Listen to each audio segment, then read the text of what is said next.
I'm Tom. And I'm Zeus. And we're from Shout It Out Loudcast. And this is Gene Simmons from Kiss. And this is Ace Frehley.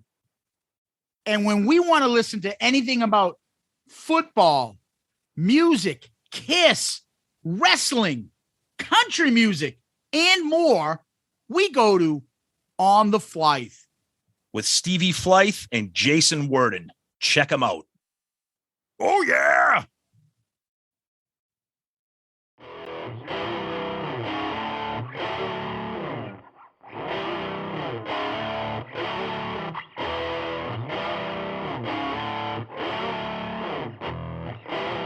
You are listening to On the Fly.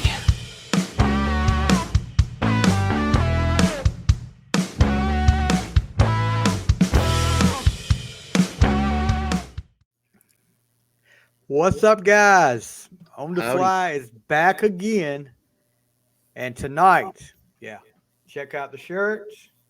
We're doing a Kiss themed episode again tonight. And tonight, our special guest, and I'm telling you guys, if this doesn't take you back in time, nothing will. If you're a Kiss fan and you grew up like I did and remember Phantom of the Park, I never knew. No, not much, not much. But Kiss meets the Phantom of the Park, October 28th, 1978. Do you remember where you were, Warden? Yeah, I was watching. I remember I was living with my dad at the time, and my dad was Mr. Don Williams, Hank Sr., all that stuff. And, of course, I guess we had another TV, and I was watching it, and it was around Halloween. I remember that. And yeah. I remember, I like I said, I couldn't name a Kiss song to save my life, but I definitely knew who they were at 6 years old. Yeah. And I remember the Gene when he went through that Coke stand, and it just looked so badass. I mean, you look at it now, it's like, man, kind of cheesy. I mean, he still looks badass. He looks like a monster. He looks awesome. Yeah. Oh, yeah. And I remember talking to my buddies. I was, kindergarten, first grade, and we didn't know anything about Kiss, but we thought they were cool. I mean, I'm surprised I didn't have the toys. I had every other toy, but that's where I was at. Our school, which was right across the street from my house, was having like their big fall festival, but that was on a Saturday night. And it was like, okay, me and my cousin, we were both the same age. We both just turned 5 years old, and we were like, we have to leave because Kiss meets the Phantom of the Park. Because you couldn't record it. We didn't have VCRs and all that stuff back then. We had to go get it. You'd be lucky if they reran it. If they reran it later in the year. But see, I got lucky, and I think I told they did once. They ran it once. I caught it too. Just me too. Chance. Look, I got so lucky. This was like, you remember CBS on the weekends used to do like 11:30 the late night movie. Yeah, the late movie or something. Yeah. And the day after Christmas, it was like a Friday night. Christmas was on a Thursday. We had just got our first VCR. And I was sitting there for some reason. I was sitting there, and I was going through my stuff, and the news was on, and I hear like at 11:20, they have a commercial for CBS late night Friday movie, Kiss meets the Phantom of the Park, and I turned my head and was like, "What?" I said, "Get the VCR tape, record it." Boy, you talking about somebody else? No, I don't have that. I wish I did. I was going to say I might track you down. Especially if the commercials are there. This is the November after the October release, the same year? No, this is like 80, this is like early 80s, I think. Early 80s. Probably like 85. Yeah, so I feel like an old man, but I was 10 years old when it aired. And, of course, I remember I was sitting on the floor watching the big console TV with the record player built in my parents' house and loving every minute of it, but wondering what the older kids were going to say at school the next day or the next Monday, because I was only 10. And I mean, seeing 1 second of Kiss on TV was awesome. They for their popularity, they were not on TV a lot back then. There wasn't a lot of stuff. Or the radio even, for as popular as they were, they never had a lot of airplay and stuff. So to see Kiss for an hour and a half, well, an hour, because they're not in the first half hour, right? Yeah, but right. To see them was just awesome. And they, arguably they looked the coolest than as they ever did look. I mean, in that movie, the make is perfect. The costumes are great. So I remember watching it, but even before that movie, and before Dynasty and the disco and all that, there was already a feeling with the old kids. I remember it because my older brother, he's 3 years older than me, so he was a teenager then. And he's the first one that brought Kiss home. He brought it home alive. Of course, it was probably like closer to 77. He brought that home from a kid at school. And I remember playing that on my mom and dad's old console TV, you know, with the record player built in. Yeah. And when Deuce started and then that bomb went off when the you know, I remember that thing rattling the speakers when that first bomb and Deuce went go off. But I remember we got into, of course, I saw the pictures. Of course, it took about a year almost because I was a Star Wars fan. I mean, first round Star Wars fan. So that ate up a lot of my life for a lot of 77. And then I kind of discovered Kiss through my older brother. And man, it was like, you know, and I try to explain it. There's no way to explain it. When you were a kid then in the 70s and you were seeing that Kiss stuff, it was so much more. It wasn't less than a band because it was makeup and effect. It was more than a band. It was a great band. And it was like I never really read comic books growing up, but I think it's because I was such a big Kiss fan. I didn't need comic books because they were my comic book superheroes. I mean, they were more than just a band, like putting on a Stones record or putting on a Beatles album or whatever. I mean, I would, you know, I had my tennis racket. Before I played guitar, I played a mean tennis racket. And I had all the moves and the stuff down. I was going to be ace someday. And of course, my dad played guitar in the house. We always had some music here. So when I was about 12, I started actually learning how to play. But even before that, I had taken an old piece of not plywood, but that press board, that thin stuff. And I had drawn a Les Paul on there. My dad got the jigsaw, cut it out, and I painted it like Ace's, the black and orange Fireburst or Sunburst, whatever one it was. Yeah. Put it on the tennis racket. So now I still had the tennis racket, but I had it, you know, it looked like a guitar.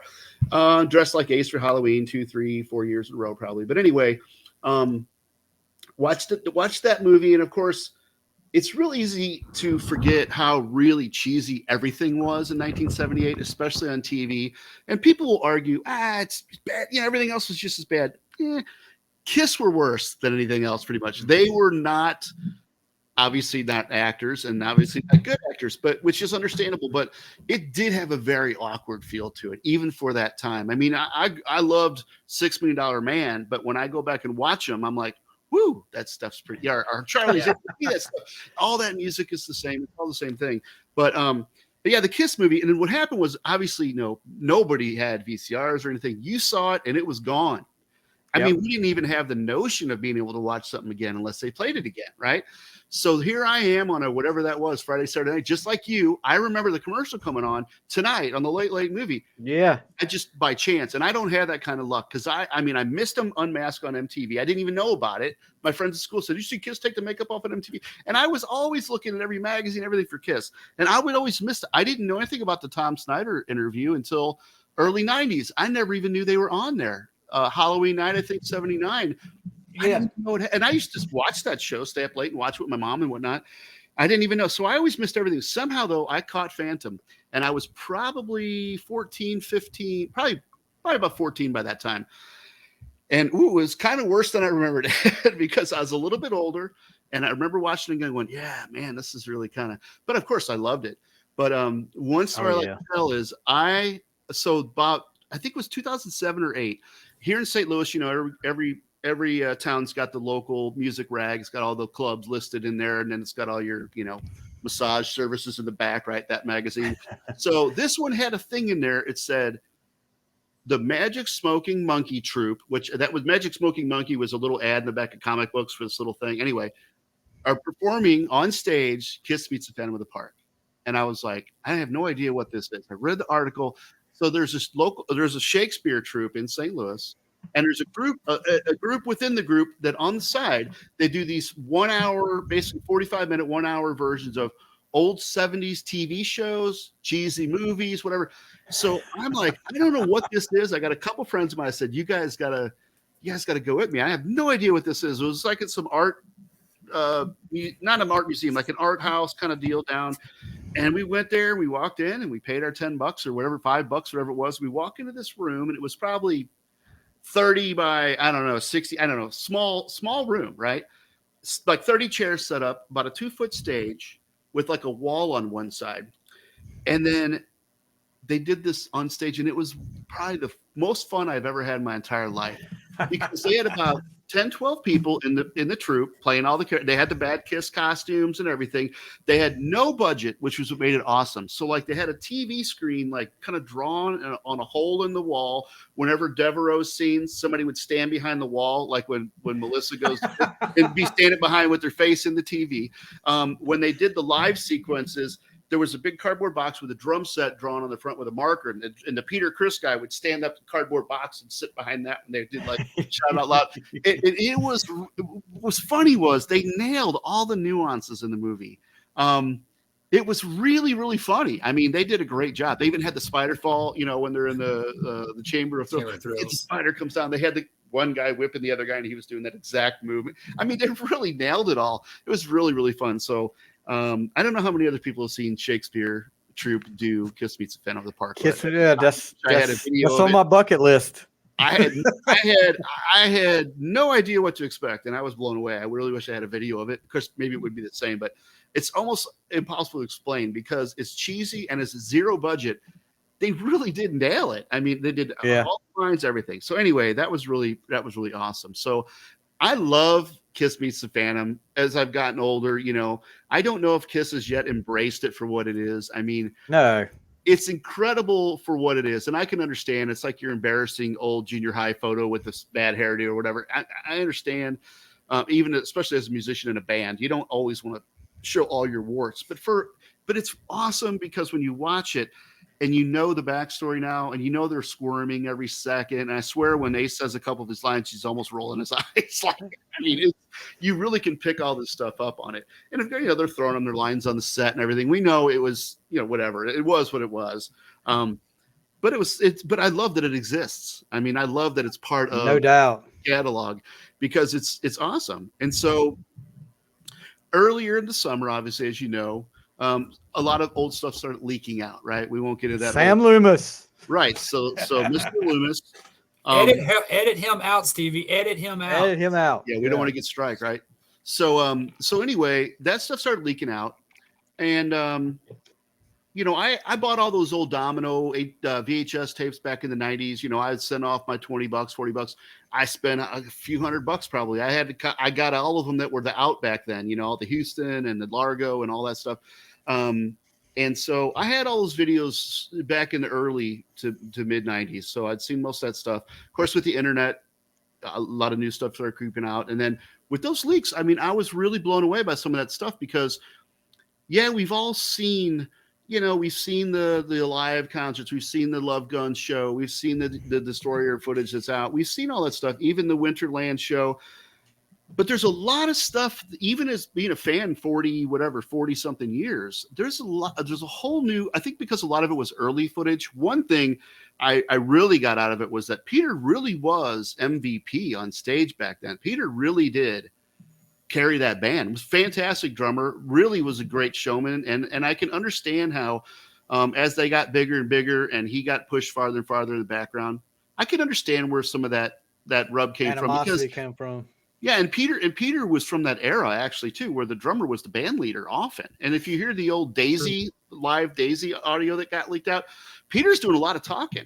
It started a whole different way. And then as Sean had gotten them more into their characters, and Paul became more of this, big rock star, flamboyant lead singer, talker on stage guy, and Peter got pushed farther and farther back. But and it's easy for all the kind of the younger fans who came out of that 80s era, where 80s was all about how fast you play, how many notes you play. It really was about the virtuoso musicians, and Kiss wasn't from that era. I mean, Ace is in my top 3 guitar players to this day, because Ace has phrasing for days and days. I mean, I love those Ace solos. We always loved them. You could sing them to yourself. It was a song within a song. It was exactly what a guitar solo is supposed to be. And he was able to take a handful of Jimmy Page riffs and recycle them over and over. But man, he always played the right notes. And whether it was, not that he didn't do some cool stuff too, but man, Ace was a perfect lead guitarist for that style of music. And so same for Peter.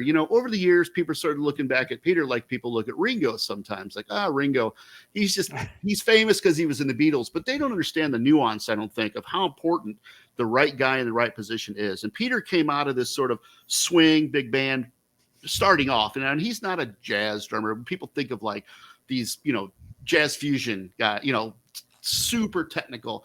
But Peter did a lot of stuff in those, a lot of those early albums. It's very unorthodox for rock and roll, for rock band.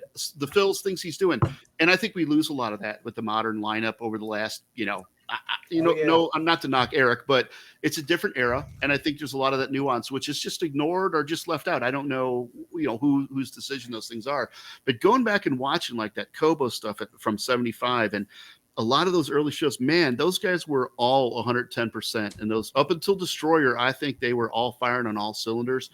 Gene, I was really amazed at what a really unique and sinister character he was in those early club shows. I mean, some of those Super 8 footage you're looking at, it's like something from The Ring or something. You know what I mean? I mean, he's very dark and very really demonic. Before he became more of a kind of a Godzilla, cartoon Godzilla on stage. And Gene's always been a great showman, but man, that early era. But it really shined a new light, I think, on that really, really early era. And I can see where those really old school fans, the ones that were there before Alive got big, how a lot of them got really turned off, just like with the makeup coming off. It's a different band. I think a lot of those, because you see the old footage, it's all 20-year-old, 25-year-old, 18-year-old people. There's no kids there. And so what you got is a really a hard rock, kind of an underground makeup wearing dark band. And then kind of suddenly overnight they're on TV, and then they're kind of comic book and all that. And a lot of those old school fans walked away then saying, oh, Kiss sold out with Destroyer. A lot of the fans didn't even like that album. So, oh, they sold out already, So anyway, I don't want to get too off the topic, but so when the stuff started leaking, I started playing around with doing some syncing on audio syncing and stuff. I've been doing audio and video stuff forever and ever with my old band stuff and everything. I've been doing video stuff for probably 20 years, just self-taught, messing around. And I did have a good friend that was educated in it. So I picked up a lot from him back in the day, old school, pre-digital really era. And so I kind of have a little knowledge of the way things used to be when these old tapes were done and all that kind of stuff. And then the new technology that's around. So I did some syncing and stuff. And there's a lot of guys who like to clean up and do AI and make good, clean versions, which is great. But what I like to do is I like to do the little bit more creative stuff. Just to kind of like, I took the Kobo video that was leaked out. I think it was maybe 5, 6, 7 songs. And the audio was really pretty poor on it, like almost all guitar, almost no drums, almost no vocals.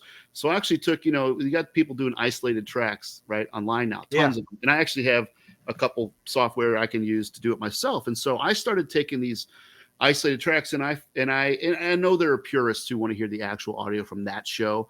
But if you're like me, it's like, that's cool to hear one time, but it's also cool to see great footage with great audio if you can. So I don't mind syncing a live 2 tracks. I don't mind syncing a live tracks with stuff.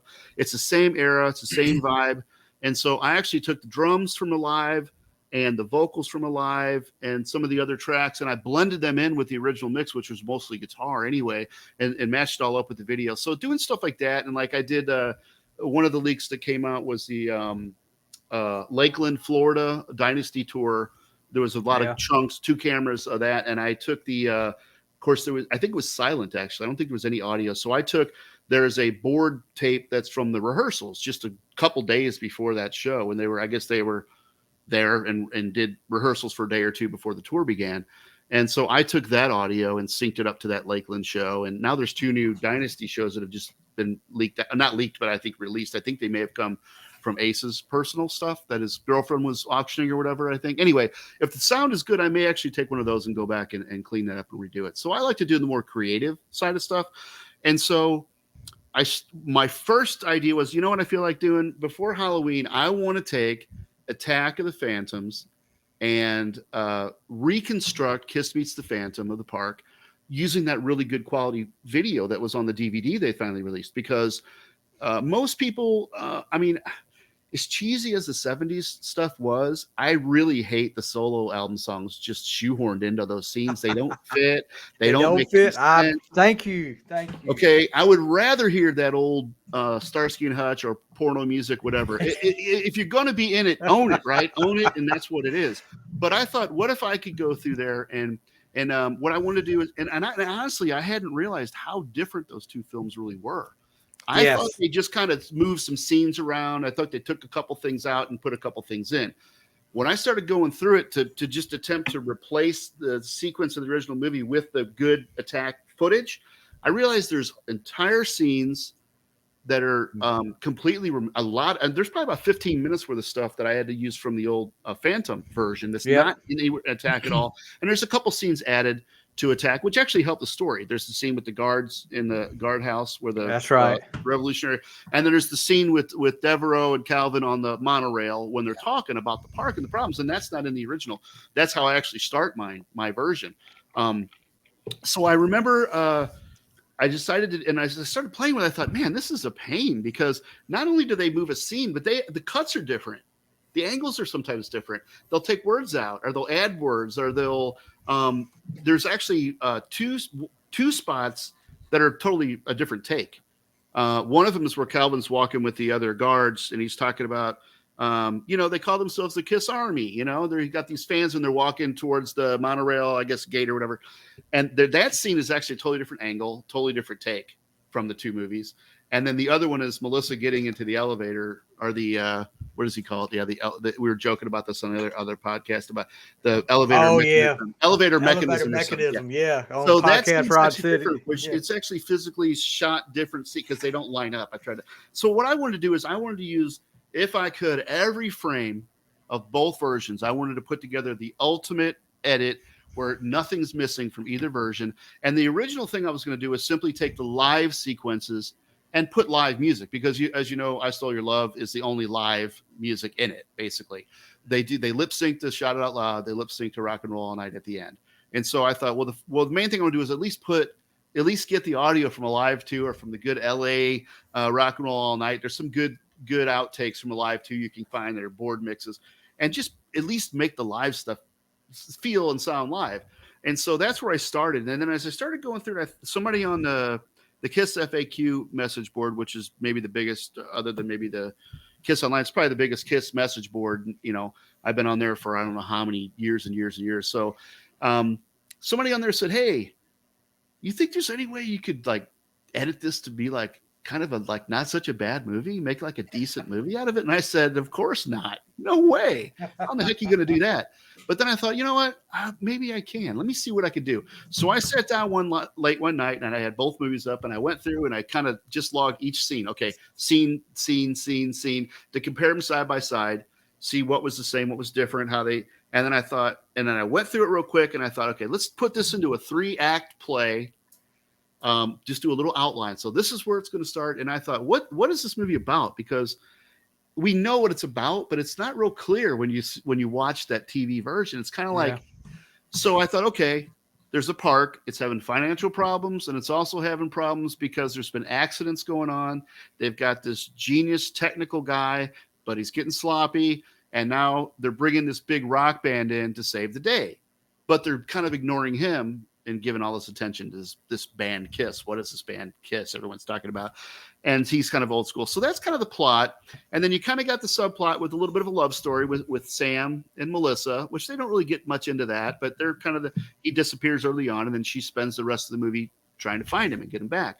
And so I thought, there is a plot here. Of course, it's Phantom of the Opera, I guess. It's Phantom of the Paradise. Yeah. It's kind of a reworking of that same typical kind of a tale.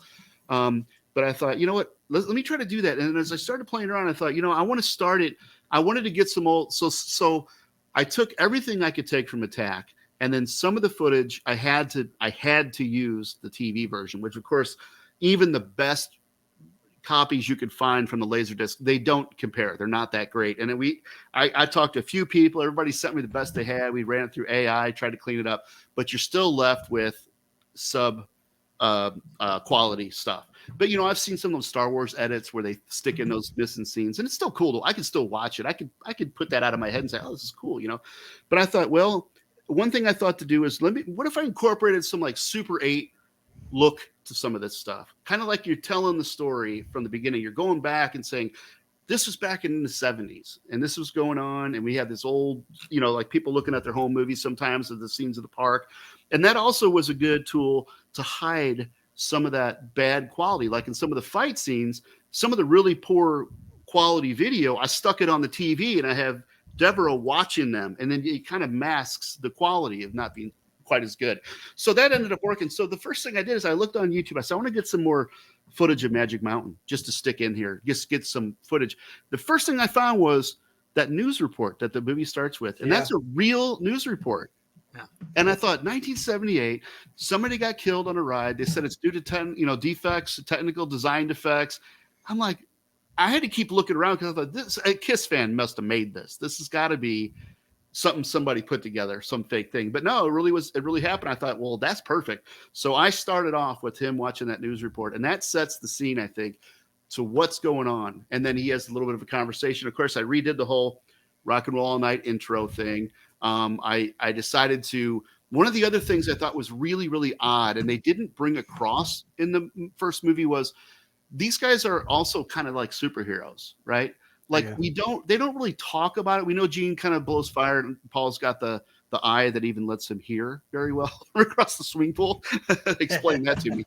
But anyway, so I thought, you know what? I want in the intro right up front, I'm going to show those cheesy scenes where they're flying from space down to the stage. And I want to put some comic book stuff in there so people understand this is a comic book and a rock band. Okay. These guys have powers and all that stuff, the talisman.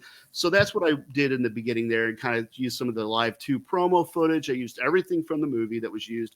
And then I did a brand new mix, which I like to do all this stuff with these isolated tracks. So there's never been a studio version with the guitar solo in it. So I created one. I took that mix that you hear in the movie for the intro credits. Is the drums are the studio drums from, I think I used double platinum. They're probably a little cleaner than the Dress to Kill version.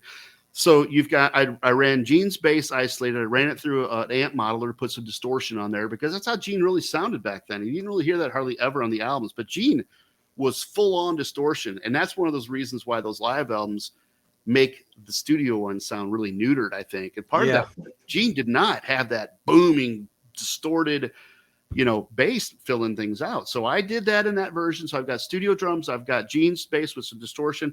I took the guitars from the studio and I blended them with the Kiss Alive guitars to fill them out better, so not so thin. And that also allowed me to pull Ace's guitar solo from Alive and drop it in over the no vocal section.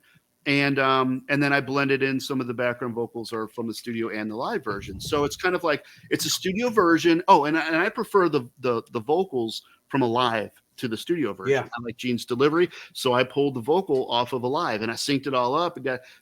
I've made a whole new version of that. So it's like a full length of the song. It's got the guitar solo in it and everything. So that was my first little project I did. And then I started playing around with putting the movie together piece by piece.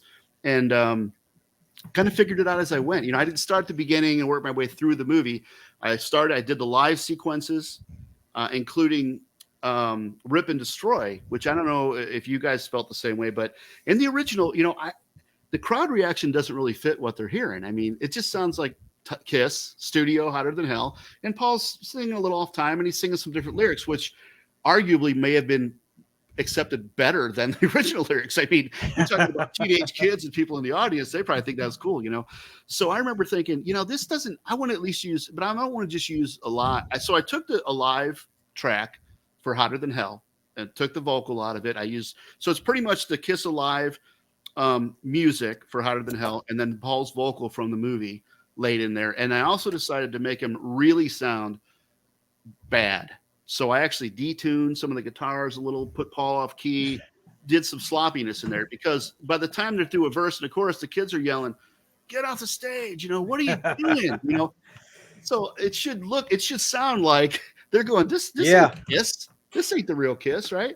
And so that's what I did. So that was a whole new kind of creation there. So after the live sequences, I started playing around with, I decided, like, you know what? I don't want to use the old original fight scene music, because as cool as it kind of is, if you want that kind of cheesy vibe, it's great. But a lot of those scenes, it's kind of a turn, hardcore Kiss fans will watch it. But I'm thinking, what if you get kids and some people you want to show the movie to, maybe the new generation?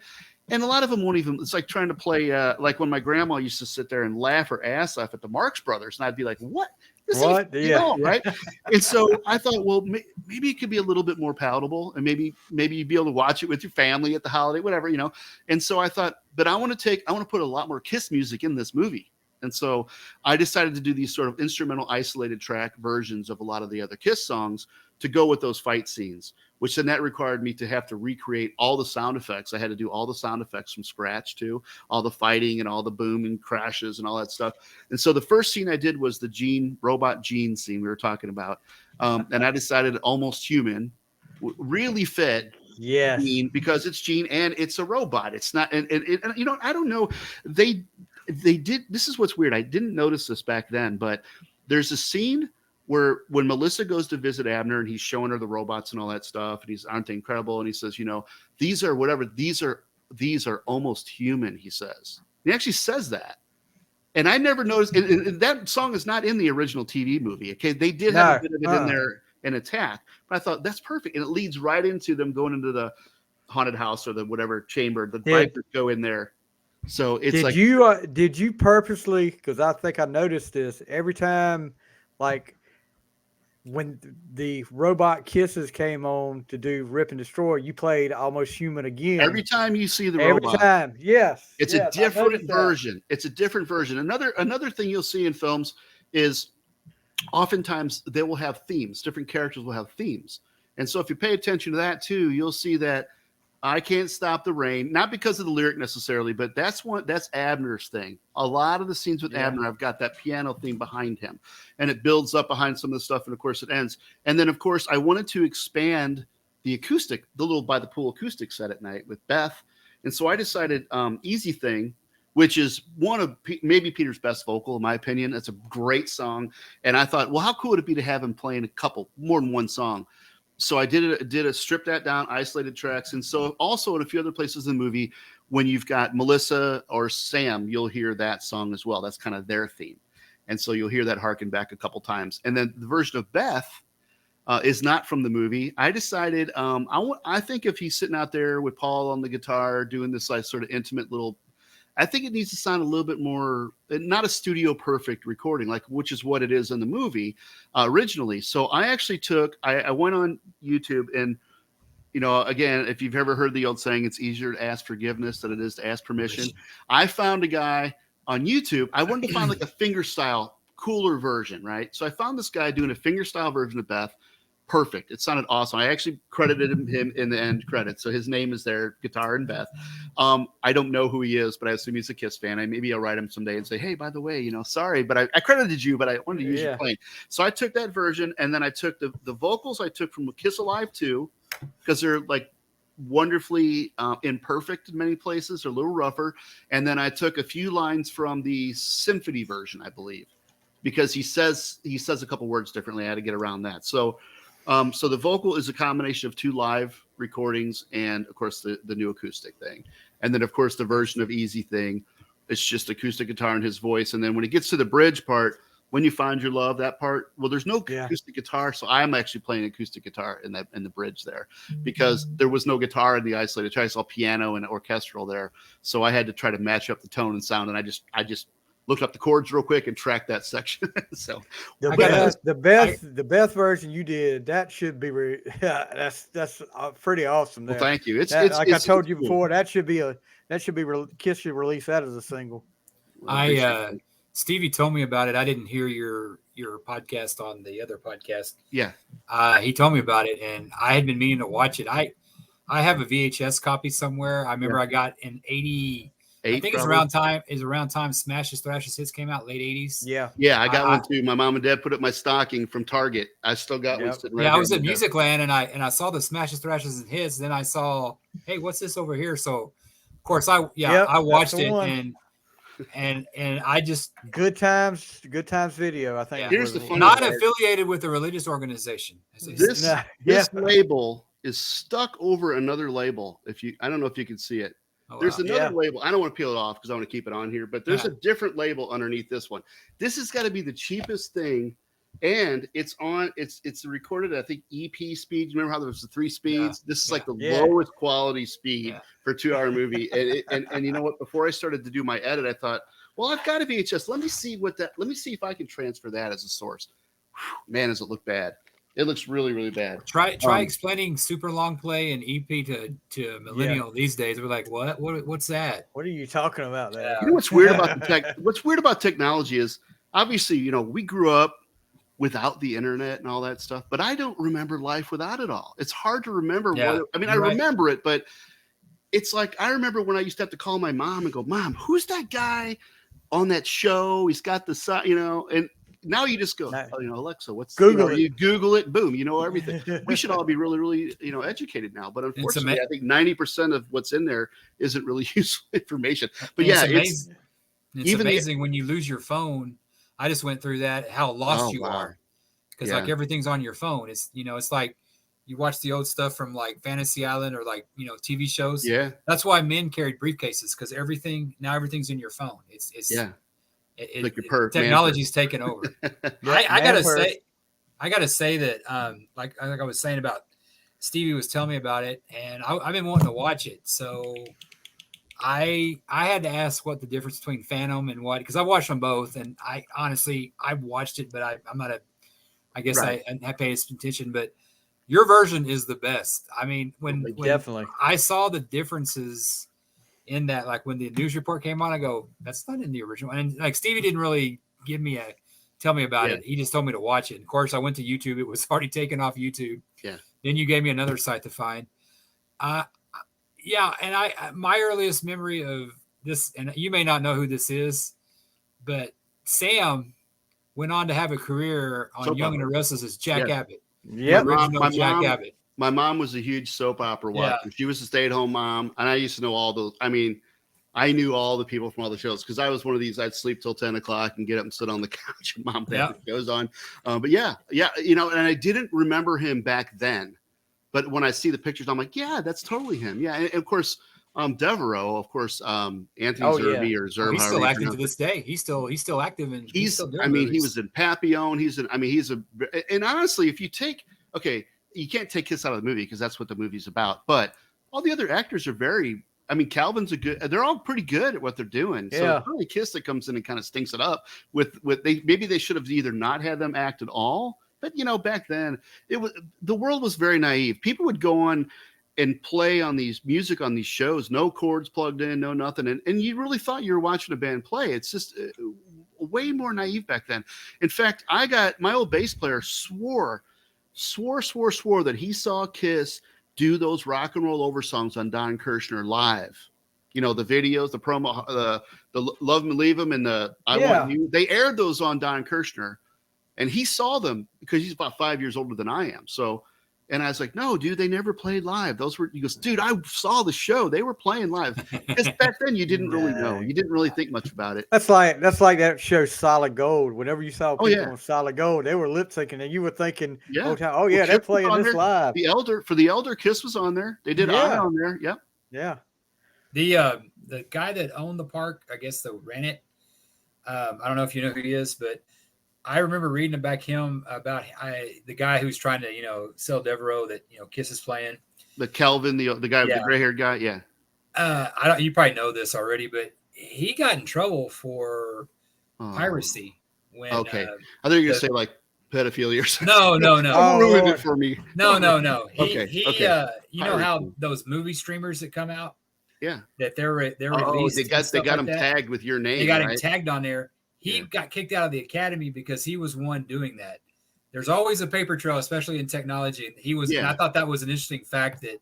Well, I remember how I know that. I looked it up one day. I remember years ago when I'd still listen to Howard Stern sometimes. It was the same story happened because he would he was on there. He would get these and they would have your name encrypted. So if anybody got a copy, they look and see where you got it from. Whether you did it or not, you were that could be the mail guy taking it from you. Right. That's what happened. I mean, Howard Stern doesn't need the money. Come on. Yeah, exactly. And I remember him saying that too. Could have been the cleaning person, could have been anybody, or he'd let people sometimes borrow it, watch stuff, But and I gotta say, I agree with Stevie. I mean, he's talking about the Beth part, but but man, if Kiss would have done this type of movie, showing how great they were live, that they weren't just a clown band.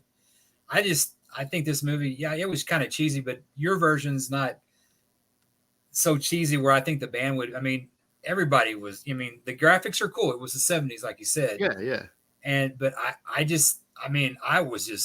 loved it. I mean, it's the best version Oh, I've cool. seen.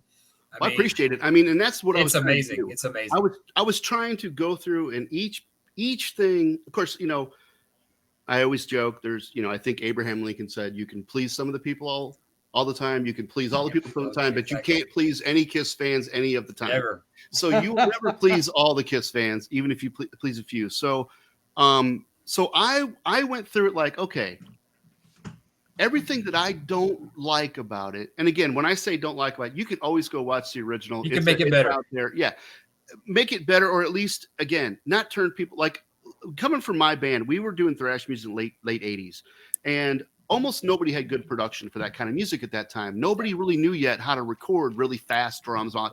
And so our first couple albums are, not fantastic sounding. In fact, most of them weren't. And so I can kind of understand where you want to play something for somebody and like, hey, these are cool songs, but they can't kind of get past the way it sounds. Well, I also thought, like, again, younger kids, and I don't have kids, so I can only imagine they're probably impossible to please with anything from the 70s. But if you're a big Kiss fan and you got kids, and I mean, this has kind of become kind of a Halloween movie for a lot of a lot of fans and kids with their kids and whatnot. And I thought, well, I don't think kids understand the wonderful cheesiness of the 70s as much as we might. Love it. They kind of don't get it. So that's why I thought I'd rather just leave Kiss Meets the Phantom how it is. If you want to just do that real 70s tongue in cheek with all that music and the cop fight scene music, that's already there. And so this version, I thought it maybe make it a little bit, again, more palatable. Maybe say, look, this isn't The Godfather. This isn't Gone with the Wind. Okay, it's a Kiss movie. It's a vehicle for Kiss to get on TV, and I probably spent a lot more time on it than they did when they made it. And I'm sure both edits put together. It was thrown together again. It was like sold to them one way, and they got there, and it was something totally different. Yeah. And I think they missed the boat. Because if they would have done it the way you did it with the music in there, well, see, it was like highlighting their music that was showing how great that was. I mean, like, hey, what's that song? I want to get that album. I mean, they totally missed the mark on making this marketable. Yeah, and that's what I wanted to do too. And you notice there's a lot more live footage in there. Now there's not a lot to pull from, and of course that's another reason I decided to take that Super 8 method, because there's a lot of cool footage, and a lot of it I made looking even worse. So you get the idea. Hey, you're looking at a combination of, this is the 70s. That's what you had. You had people sneaking in Super 8 cameras. You had people a little later sneaking in maybe video or in-house VHS cameras, like the Largo footage was what I drew mostly from. For the other stuff that wasn't included. Now, I didn't stick 20 songs in there, full songs. As you notice, I do the intro, a verse, a chorus, and then we get out. It's kind of like a medley, not tacked together. So if you kids or you're younger and you're watching this movie, you don't just see 3.5 songs or whatever you saw. I mean, the original has like half of I Stole Your Love, and then it goes straight to Gene Breathing Fire and I Stole Your Love, which of course he didn't do. Now, I did make a decision to keep it kid friendly. If you notice, there's no blood in the first one or an attack. And I thought, that's probably was a conscious decision. And I wouldn't think it was a big deal. I probably saw Face of Death when I was 9 or something. I mean, not that I should have, but nowadays I have a niece though that's 10 now. And it's people are really weird and sensitive about what their kids see in some ways. So I thought, if you're going to play this for your 7, 8, 9, 10-year-old kids, watch it on Halloween. A lot of people don't want to see Gene spitting blood and looking like a demon and a monster. So I decided, but I did want to see Ace's guitar smoking in there. I did want to stick the fire back in Firehouse, so it made some sense. I did want to show Paul going up on his riser. I wanted to show everybody singing. I wanted to see that they sang sometimes. I wanted to show a little bit of all of that era of that tour. Now, when I did the other podcast, Joey was saying, obviously in a TV movie, that would probably bog it down. For the un-Kiss fan, it may bog the plot down if you just sit through. Of course, I try to divide it up. Obviously, I don't just show a big 15-minute chunk. And honestly, the music segments are like 7 minutes total, 7-8 minutes. And that's with shooting back and forth between scenes, which is something else I used a lot to break up some of those, there wasn't a lot of conscious decision given back at that time. And some of these scenes that would go on and on and on and on and kind of just go, like when they go into that Chamber of Thrills, it's almost endless, where they're just walking through a chopper. And so I decided, because in the movie, Melissa comes and he's talking to Melissa. Then he gets a dead, and then he goes and sees, oh, they're in there. So he rushes her out, and then he gets over there, and then that begins that whole long scene. So I thought I'd have him see them walking into the place first, and then Melissa shows up, and then as he's talking to her, we see them going in a little bit at a time, and then he's talking to her. Then we see him messing with the family, popping the balloon, and all that stuff, and then we go back to and then the buzz goes off when they start messing with the family. Okay. It's like he knew they were in there, but now it's time to get real. So that's where he kind of rushes her out, and then he gets back to and then he starts messing with them and get right to the action. So just using that little kind of stuff, you know, and little things. And I tried to really focus on like Peter's voice. I would have loved to ask Peter or try to get Peter to redo his voice. That would have been awesome. I could have dropped it in from an iPhone, no problem. But obviously, that's anything I gave thought to. I don't know him. I don't know anybody that actually knows him. I don't know if he have any interest in doing it. Anyway, so I tried a couple things. First thing I did was I went through and I did all of Peter's lines myself. Okay. And I tried to, you know, because it's not Peter's voice. Nobody knows me, my voice. But when I did it, it was my voice. It sounded weird to me. And I thought, you know what? People are going to hate it. Screw it. Just leave it what it is. We know what it is. But what I did do with his voice, and I don't know if you'll really notice this as you hear him side by side, is I pitched him down about a half a step, about 1 fret down. And it takes a little bit of that cartoonishness away. And it really makes it a little bit closer to his actual real voice, I think. So that's like the little stuff like that. I tried to, the nuances. And also you notice I throw a little bit of Kiss humor in there, like where she's asking about the talisman. And that scene, and Gene starts to give his so serious. And then, you know, Ace's line was cut out. I remember as a kid, I thought it was funny when Ace said, it was hilarious. Fifth. So I thought, well, how funny would it be if Ace actually interrupted Gene via, you know, sort of like the Tom Snyder interview, right? And you see Gene, and I kind of rolled. Some of the times in the scenes, I'd roll the footage backwards to get the reaction to meet. And so that's actually Gene getting, but I roll it back so it looks like he does this like, you hear kind of growl. And that's the other thing I did with Gene was, you know, you talked about in that scene with the guards where he's fighting the robots, fighting the guards. He does have Godzilla's foot stop, you know, when he's walking, you could hear him growling and breathing like a dragon. I used actual dragon sound effects. I just went on YouTube and looked up whatever I needed. I needed a footstep. I needed boards breaking. And I just download them and find what I needed and put them together and all that stuff. And it was really just a fun, creative outlet for me to do it. Of course, it became an obsession where it was like literally every day. I mean, I'm a programmer. I work regular 40-hour week, you know, but every night I was up till, you know, 2, 3, 4 a.m. working on the stuff. And, you know, and some people have commented, you know, they can tell that I did it with the passion of a real Kiss fan. And that's exactly what I am. I mean, my whole life, so much of it has been about that band. You had more passion than the people that originally made it. I give you that. But again, you know, at that time, what did they think? Here's some fly by night band. It's popular in the minute. I mean, I actually saw the Paul Lynde Halloween special when it aired, but I didn't know what I was seeing. I was a couple years earlier. I think I was probably 8 or something. And I remember seeing the show, but I didn't really know. I don't think I was really into music, like bands yet, because my parents weren't like nowadays. You got probably like 67-year-old people listening to Slayer, maybe, or Metallica. You know, back then your mom and dad had their little music stuff, and you kind of did your own thing. And if you're a kid, I wasn't really into bands yet, so I remember seeing Kiss in this Halloween show, but I didn't know if they were like part of the show. You know, how they might have some like Halloween rock band or something, you know. So I didn't know what I was even seeing at the time until a year or so later when I started getting into them and I remembered seeing it.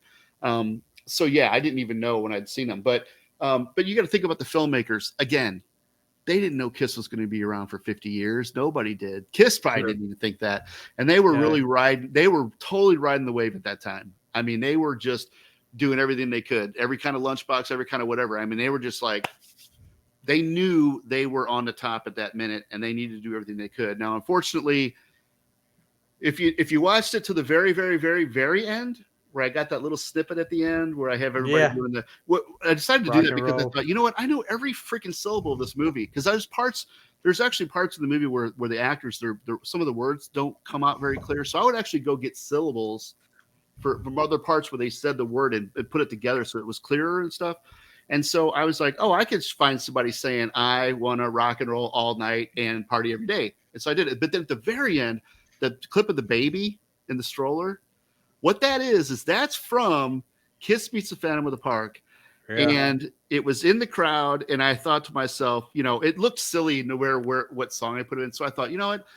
To me, nothing says Kiss 1978 more than a toddler in a stroller with a bottle waving at Kiss, because that was just like about when it all fell through. Right around that minute was when they took that turn and went too far. I think probably I don't think Kiss was ever really able to make a move and keep the old people on board at the same time. It was always kind of like a lateral move. I don't know. It was always like, you know what I mean? Like, it's great when you see how they did grow over the years. Now, I think I might have been just about exactly the perfect age to be a Kiss fan from their perspective, because I was like 10 when the movie was on, and you're not too old to not still appreciate something like that. When Dynasty came out, I was like 11, 12 years old. I mean, I was listening to ABBA on KMOX AM radio. We were all listening to radio stuff back then too. It didn't seem like, I wasn't some 16, 17-year-old burning disco albums or breaking disco albums. I thought, hey, I loved it. I saw Kiss on the videos for Dynasty were awesome. I loved the costumes at the time. I loved it all. And then Unmasked, I was, 12, whatever. I was still young enough. I loved the music. I still love that album. And then, oh my God, The Elder. Well, I was like 13 probably. And I was like, man, that was exactly the right age for me, because I was wanting them to get a little bit more mature. I mean, I had discovered The Wall by then. I mean, I became a huge Floyd fan. And then Kiss came out with this album. It's like, wow, these are great songs, great music. And I still love it. And of course, everybody else was like, whoa. I mean, I was like, felt like the last man standing a lot of times. I mean, I've always defended Kiss my whole life, because you had to, really, most of the time. Maybe not so much in the 80s with the 80s fans, but I mean, it was a hard fight going through school in those days, going back to school and them going, oh, that Kiss movie was really, Kiss is for kids, for babies. I was almost going to put that at the end when the baby was in stroller. Kiss are for babies, because that's what everybody used to say to me back in school. And you're like, and they it's like either you loved or hated Kiss. That's always how it was. And a lot of the people that loved them early on, like the 3 or 4 of my old LPs I still have, I bought them from a friend of my brother's, $2 a piece, because he was no longer a Kiss fan. So I got to, I cleaned up with all those old ex-fans. Yeah. How many, if you had to guess, how many hours did you put into this? I don't know. I think I worked on it for probably a couple months, pretty much every day.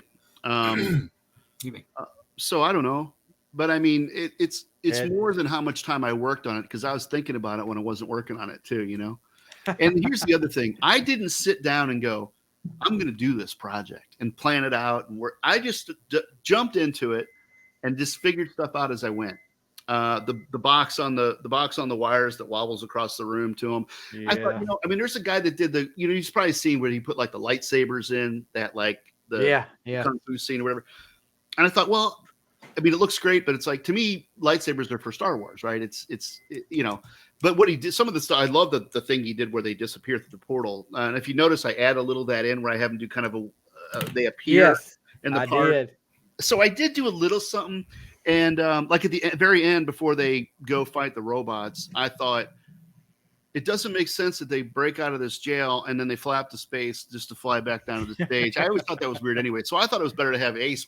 Let's just teleport over to the other side of the park, to the parking lot where the stage is, And so all that flying in from space, because, again, in the original movie, you see Kiss briefly for 2.5, 3 minutes during Rock and Roll All Night in the opening credits. In fact, it goes right into that in the US, the TV version.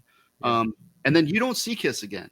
That's why I also thought it might be cool to have Abner checking out, what is this Kiss all about? So if you notice, I put a little bit of that Land of Hype and Glory in there. Land of Hype and Glory, yeah. And so it's a couple of my favorite quotes. I love Gene's quote about, why are you looking for meaning where there is none? We're just trying to have fun here. Don't overanalyze it. And then Paul talking about slobs walking on stage that need a shave, And so I thought it would be kind of cool to bring a little bit of Kiss into the movie a little bit sooner. There was no way to physically put them in the movie before then, because everything they do is at night. Okay. This concerts and every scene with them is at night. So there's no way I tried to think if there was a way to bring them into the film a little bit earlier, but there really wasn't anything that would have made any sense. And so as it started rearranging it, going piecemeal, I had to always think about continuity too, because there's certain stuff that you don't think about it. It's like, well, wait a minute. We can't see Robot Gene being built after we seen Robot Gene fight the guards already. So we got to remember to keep this stuff in order. And the whole pool scene, there's a lot of that stuff. There was every other line was taken in or taken out or put in, depending on which version you're looking at. So I had to kind of put that all together. Of course, you can see the quality difference where there's different stuff. I'm currently working on. Yeah. Someone's trying to get a straight Laserdisc rip for me. They might have somebody that's got an actual Laserdisc that's not been tweaked and adjusted.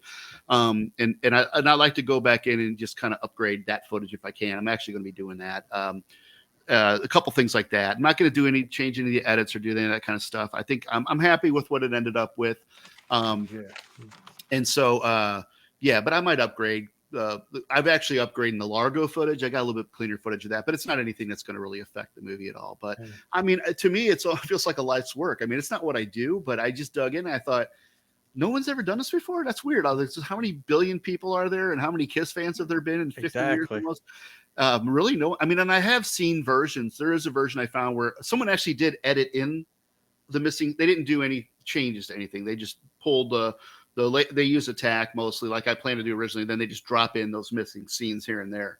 But other than that, I haven't really seen where anybody's done anything similar to this. And I thought, well, that's cool. I mean, I hope people like it. And I even you burn it on a DVD or maybe watch it with the family on Halloween or whenever else. And I also wanted it to be sort of a little bit of an overview of Kiss's music too. Like you said, I mean, there's almost no Kiss music in the original one.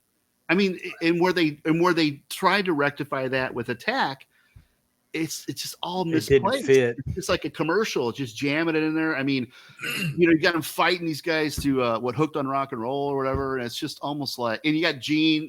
The beginning of Radioactive is awesome. We all know that, right? Yes. That sounds like it should be like a Slayer album or something. But then when the song comes in, I mean, I'm probably most proud of that scene with the Almost Human, with that mix and the way I think it fits and the way Gene. And it's really cool how sometimes some of the music just sort of falls in the right spot, perfectly. And it looks, turns out really good. But yeah, I think there's probably bits of, it's got to be close to like 15, 20 Kiss songs now instead of like maybe 3-4 Kiss songs like in the original. Well, here's another thing that was asked on another podcast, and I don't know if Warden's heard it or not. You think you talk about they missed the boat on doing certain things like how he did the movie, how Kenn did the movie. What about, didn't they miss the mark by not having like a official release soundtrack to this movie? Can't you imagine how that would be? I don't think there'd be anything on it but porno music from the 70s. Well, that's what I'm saying. What I'm saying is, though, they could have put together like the greatest hits, but that would be double platinum, basically, right? Exactly. I mean, they could have just called like double platinum the soundtrack to Kiss Meets the Phantom of the Opera. And stick Rip and Destroy on there. I mean, which is like one verse, which apparently I never noticed this. I always thought Paul said he just hurried up and wrote a quick verse when he needed new lyrics. But if you look at the credits, they credit the song to Gene and Paul. Paul wrote Hotter Than Hell by himself. So Gene must have written the lyrics, not Paul. Or at least must have helped with the lyrics. Because in the original Hotter Than Hell credits, it's Paul Stanley only. And in the movie, it's both of them at the end. In fact, that's something that I've added. The one that I did that's out there, I don't have any of the Kiss songs listed at the end. I didn't realize they did that because in Phantom they don't list any music at the end other than like I think it talks about the guy that scored like the fight scenes or something like that. But and somebody pointed it out to me and I was like, wait, there's no song credits at the end of the movie. If you go to Attack of the Phantoms, you go to the very, very, very, very, very end. They got about 2 screens they stick up there. It's got all the songs listed with the credits. And I never noticed that. So I have added those in too. So it'll have a list of all the songs that are in there. And the songs you picked for like the fight scenes. So, I mean, like you did Almost Human for that, but like Baby Driver's in there in the Kung Fu part. Then you got Love in Chains is now Love in Chains is in Attack of the Phantom. It's actually in the movie. I took the vocal out though because Making Love. I mean, you got to fight him to something that's. I mean, if you notice, there's a few great shots like where the riff starts again and the drums boom and Peter kicks him right in the butt right on that. There's a few like nods to the music in there that are lined up. But yeah, what I started doing was these isolated tracks. Was a lot of times you pull down the drums and bass and it's like there's some cool stuff going on. Gene was always a great bass player, very much like Paul McCartney or Brian Wilson, very melodic, walking bass lines. He always played around the music, and it really, really I think he's very underrated as a overall as a musician. Now, Gene can get on my nerves as bad as anybody, and the internet. I think the internet probably hurt Kiss more than anything ever did, because they were a lot better when we didn't know that much about their personal life. I think, because I hate to say it, but they're not maybe the four most beloved, most greatest guys, maybe, but who knows? But I know that once the warts started showing, it was all bad stuff, and then Gene, you got to see kind of what Gene was all about, and he kind of loves to be this sort of hated, whatever, despised kind of guy, but but the thing is, doing something, I don't remember what I was talking about there, but anyway, the internet really did, like, you don't want to know that much about your heroes, or if you do, you want to hear that they're, they don't all have to be like, Boy Scouts or Eagle Scouts or whatever, but a band like Kiss was so divided personality wise. I mean, to me, if you're studying psychology or something, you need to watch the Tom Snyder Tomorrow interview, because that is an absolute masterclass in personality clashes and the body language that's going on and all. I mean, I saw that thing. So I went out to LA in 1990 for a music, a big forum, music forum out there. And we stayed with our record rep, and he actually broke out this VHS tape, and it had the Tom Snyder interview. This is 1990. And I had never even heard of this. And I was like, it was really weird, because you didn't know a lot about their personalities that much back then. 1990, you're talking pre-internet and all that stuff. And then he also had, I think he had the Budokan shows, the 77 Budokan show, and he had another one. He had gotten them from the Brian Slagle, the president of the Metal Blade Records. And I was like, I had no idea this stuff existed as a Kiss fan. I mean, I'd never seen, you'd never see a Kiss concert on TV. I mean, and that's what with Phantom, what I thought would be kind of cool to do was to do sort of a combination of a concert film from arguably their peak of their kick-assness, right? 77, 78, they were on top of the world. And I don't care what any of the young, you got these people online and the Beatles suck, this attitude. It's like, man, in 78, I don't care if they fudge the numbers. I don't care on the record sales. I don't care what was real, what wasn't. They were everywhere. They were everywhere. For that year or two, I mean, they were never Zeppelin, but as a fan, I mean, they were everywhere. But not in the ways that you would think. Like, they weren't constantly on TV. They weren't, you know what I mean? But they were just, it was a big, big deal. Everywhere you turned, you saw Kiss. Everywhere you turned, and it really was a big deal, yeah. I mean, there's a reason they were putting them on those Gallup polls, top band. Yep. Even if they really weren't real surveys, there's a reason those magazines were putting those guys on those top of those lists, because they knew the fans. They were putting them on every magazine cover because they knew people wanted to see it, one way or the other. They knew that's how popular they were, and again, for younger fans and stuff, pre-internet was like, all you knew was their favorite food, their favorite color, 16 magazine, all that stuff. You didn't know anything about the infighting that went on. You didn't know anything about their personalities. And then by the time the 90s came along, you had every one of their ex-friends writing books about what a piece of crap they all are and all this kind of stuff. I mean, I would hate to have books written about me by like my ex-wife or all my ex-friends, from 6th grade or 10th grade or something. But unfortunately, I'm writing one on Stevie right now, so expose his truth.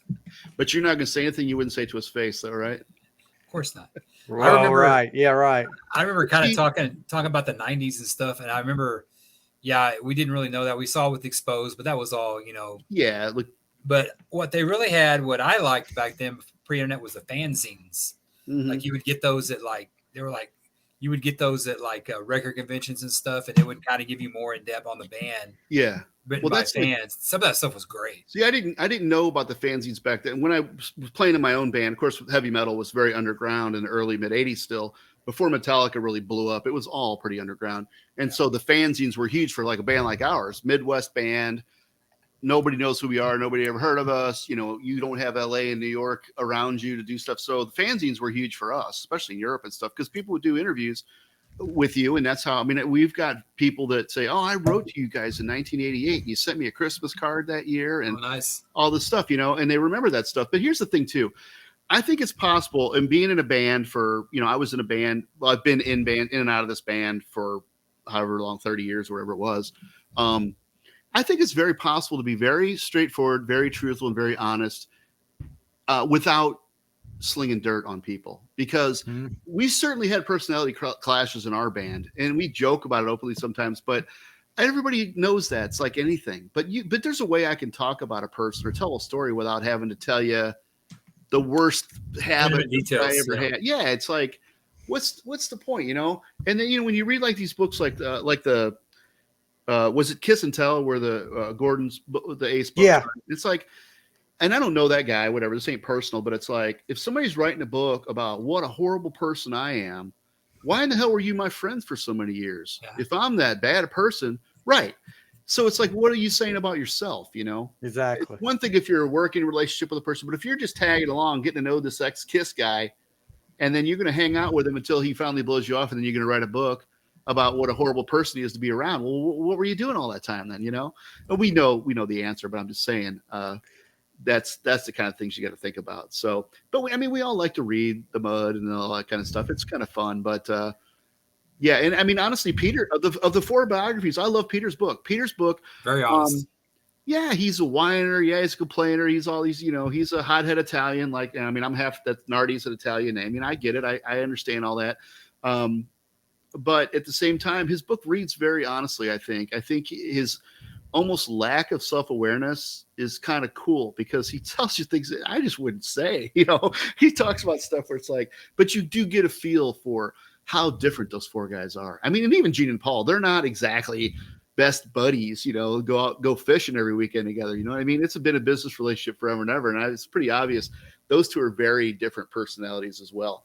But Gene is a guy, I think it's easy for him to get on your nerves. But the weirdest thing to me about Gene is that watching all these old bootlegs, going through all the music and really analyzing it, seeing the current state of the band and like Paul's voice and different things like that.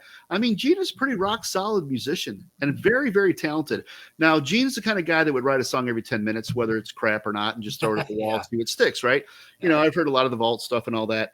But so Gene, I don't think Gene ever really worries about quality control much. But on the other hand, he's actually a really, really great singer. He's actually a very good writer. He's a rock solid bass player. He never really gives himself credit as a musician. I think he's really, really, really good bass player. I mean, I'm not just talking about coming up with really creative bass lines, but I mean, all those old videos, he's jumping around, and man, I don't hear him missing notes, playing slop, none of it. I mean, he's rock solid on that stuff, and he still is to this day. You talk about quality control. I mean, he didn't care about that with the groupies either, evidently. Oh yeah.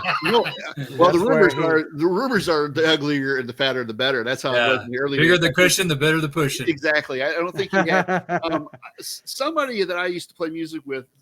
He never saw the book, but he knew someone that had supposedly seen the photo book back in the day. The Polaroids. Yeah, the Polaroids, and he said it looked like about 100 kidnappings almost. You know what I mean?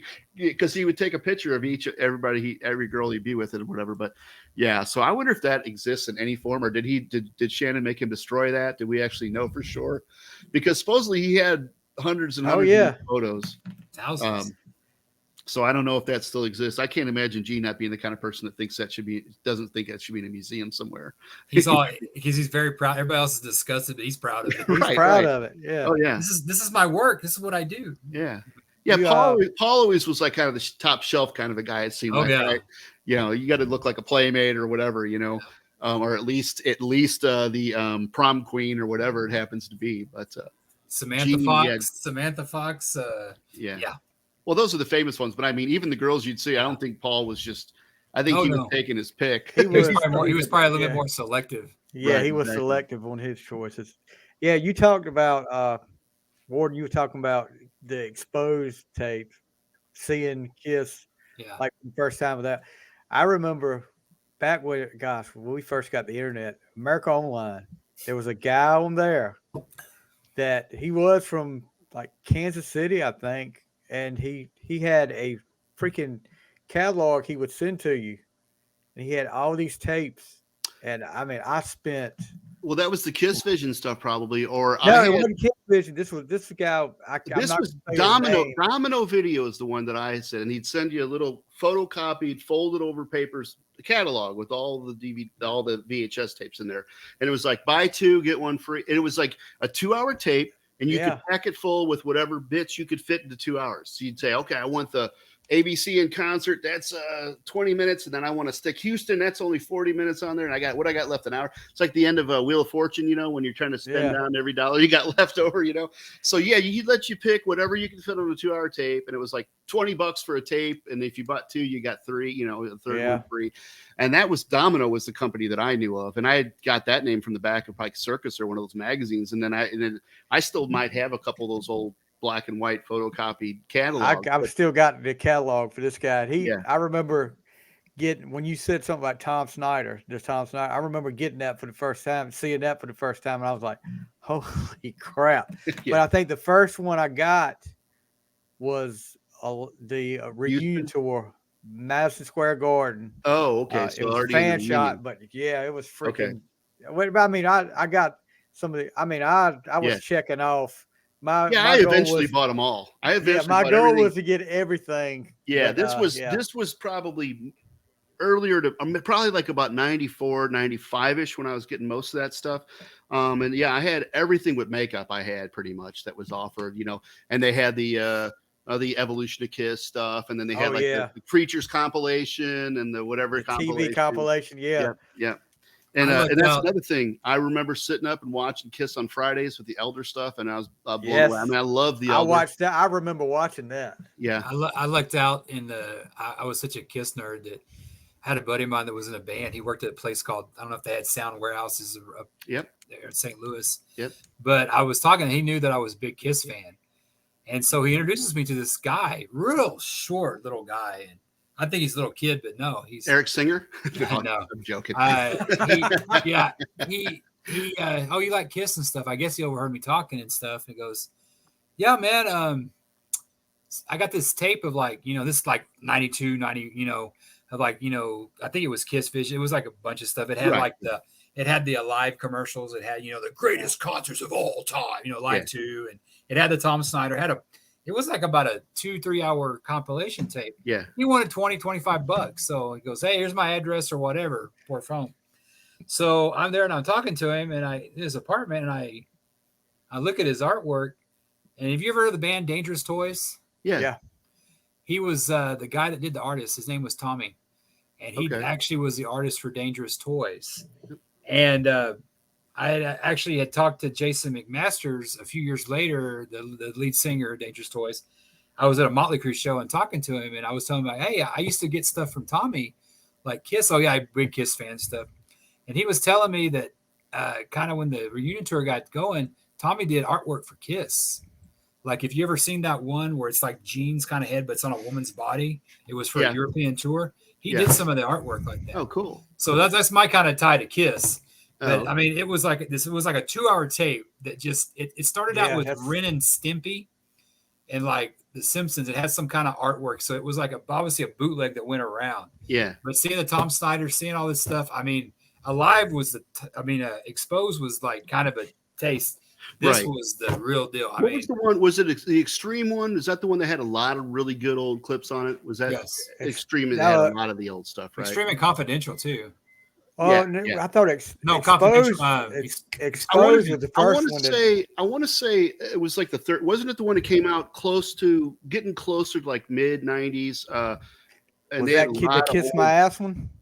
Oh, that one. That one had a lot of stuff too. But that had the other. What was the one that was it? Kiss Extreme that had it labeled wrong, like it said, I Was Made for Loving You was like 1976 or something. There was maybe I don't remember. It was like because it was like when they did Extreme Close Up, it was like like fuck you don't like Kiss, you don't like whatever and stuff. Extreme Close Up was probably the best one. That was the one where you saw Paul and Gene talking a lot, and it would flash back and forth to. That's probably the one I'm thinking of. That's back when they were. You could tell ragging on Ace and Peter. Yeah, you could tell they were kind of realizing that there was a lot of focus on getting the old guys back in together. But it didn't stop them from ragging on the other two, though. Yeah. Now you're thinking about Exposed when it comes. No, that was Extreme Close Up. Oh, they did that too, but they totally. I know that. They always do that. Extreme Close Up. They got there and they were like saying that Ace lost his touch. I mean, that's when he came back with Dimebag Darrell on Guitar World saying, "Hey, no, I helped make y'all." I mean And I think that's kind of what got them talking. Like, hey, Yeah, hey, yeah. but because to Rolling Stones' detriment, a lot of the grunge bands loved 70s Kiss, and they hated Kiss. There probably ain't a band out there that at least one guy wasn't a Kiss fan. It's anywhere within that age range, you know what I mean? And my band, we were all Kiss fans growing up. So it was, I mean, musically, I was, of course, I always loved Kiss's music, but I didn't play that style, and I never really took the musical aspect of what they did, but I don't really do that with my influence. I try to do my own thing anyway, but they were always, I hate when people rag on them. I got a friend that's, it's weird when you got a friend that's the same age that was either you were a Kiss fan or you weren't a Kiss fan. There were really hardly any casual Kiss fans back in the 70s in that period. And so I've got a real good friend that I've been friends with him since like, I don't know, 7th, 8th grade. And he just wasn't a Kiss fan growing up. He's the same age as me. Blasphemy. He doesn't Blasphemy. get it. Yeah, he doesn't get it at all, but he saw that Shakespeare, the Kiss, because he'd watched the movie, because I have a sense of humor about it, you know what I mean? And you got to be able to laugh about that kind of stuff. And we're both fascinated by that kind of like sort of these indulgent project. Like what is it? Emerson, Lake and Palmer, where the keyboard player did that whole King Arthur's whatever, like it was like King Arthur on Ice musical concept. Anyway, they sort of like the Mr. Roboto thing, the Kilroy Was Here Sticks thing, where they were trying to acting between. And I mean, I'm fascinated when I love it when bands kind of go off the rails and it's like they try something crazy, and it's just I would still love to see a full Kilroy concert just to see what it was. I've seen they showed a couple snippets, on some of those behind the music where they're just saying these lines to each other, and the crowd's just kind of, it's like Texas or something. They're just standing there looking at them like, I'm kind of fascinated by that kind of stuff. And that's kind of what Kiss Meets the Phantom is. I mean, you listen to Emerson, Lake and Palmer. I remember Paul saying that at one of the shows I was at. It was in the 80s. Did he say the show? He said it on Extreme Close Up. Yeah, he said that too. I remember. Yeah, and he started dropping F-bombs. He started dropping F-bombs all over the place, all through the 80s. The Hot in the Shade tour. He was terrible. Yeah. So it's Kiss is just what can you say? There's so much to talk about with them. There's so much to love and so much to not love, but it doesn't matter really, right? Kiss never expected. None of us could imagine the internet and people knowing everything about you or any of that kind of stuff. I mean, now everybody's going back arguing, and trying to cancel you after the. Oh yeah, I mean, I'm listening to Christine 16 while I'm doing this movie, and I'm thinking, you can't just say when I saw you coming out of school that day, and you're 16. Yeah. I mean, and I've just got to have you. It's like, dude, that would not fly now. And that was like a top 20 hit back in the 70s. Yeah. Like top 20. Yeah. You imagine Casey Kasem? Hey, this guy song by Kiss. Yeah. So things have changed, but I don't think anybody really thought of stuff that way either back then. You can't, what people nowadays don't understand is that 20 years from now, everything they're doing and saying, people are going to crap all over it and say how stupid they were, and they can't believe people thought that way. Comes around, goes around. Yep. Making fun of the old man, you eventually become the old man. Yeah. Right. I'm feeling that now. And I know everyone's been saying this, but I tell you, this younger generation, what can I say? I think they really are worse than us. But hey, that's damn kids these days. Right, exactly. Yeah. But who raised them? That's the point. Who raised them? I mean, you got to blame the parents kind of too, because they turned out that way. Yeah. But it's weird. I think there's a lot less of a cultural divide between kids and parents in this. It feels like in this generation, because, like I say, my parents. Like when my band, we did this reunion thing in 2019, and I had told all the guys, I said, you realize we're all older than our dads were back when we were doing this in the 80s and early 90s, right? So go back to 1992 and picture our dads doing this on stage. And it would be ridiculous, And now here we are older than our dads playing this thrash metal stuff. You know what I mean? It's kind of crazy. And most of the bands you see now are in their 70s that are still popular. It's crazy. Right. I mean, I remember back in the 80s, back when the Stones did the Steel Wheels, it's like, well, you're 45. Can you still do it? I mean, that's laughable nowadays. Right. So what do you guys think of the state of Kiss and when it'll end? What do you guys think about like a 2.0 or something like that? I'm done. Done. Are you done? I mean, I grew up in the 80s, so I'm more a Gene and Paul guy. Yeah. When neither one of them are gone, I'm done. I've seen them 3 times this last tour. I'm probably one of the diehards, and if they do another show, I'll go see it. I saw the farewell tour. I saw the reunion tour. I'm a Gene and Paul guy, like I said. So I go. I know they're not what they used to be, but it's still Kiss to me. So right. Well, so were you one of these guys that was kind of a little pissed when the reunion happened at all? Yes. I mean, you were. I was devastated. Even though they were dead then, right? I mean, Yeah. I know. I mean, there was nowhere to go at that point. I knew that's why they waited till. I knew when they were doing the conventions, it was coming.